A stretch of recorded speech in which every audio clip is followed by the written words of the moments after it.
Psalm 45 verse 6. Your throne, O God, is forever and ever. A sceptre of uprightness is the sceptre of your kingdom. Now the sceptre mentioned here is tremendously interesting, and I want to spend a few moments thinking about it. There is no record of any Jewish king having a sceptre. It appears to be a practice among Gentile kings only, but not Jewish kings. So what's interesting is that the King Messiah adopts a very un-Jewish practice.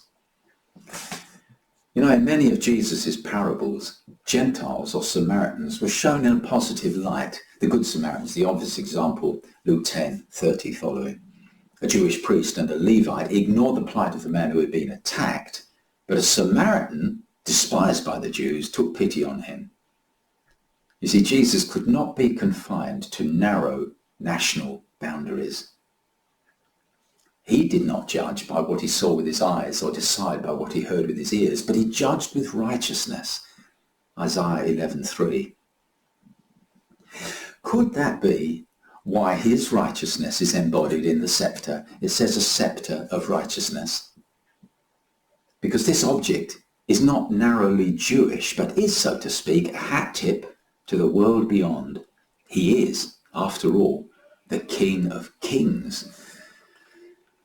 God chose a man, Abraham, in order to produce a nation, Israel. And then he chose a man, Jesus, in order to save the world. And if I'm correct, then the scepter resting in the hand of the King Messiah is the symbol of his sovereignty over every nation.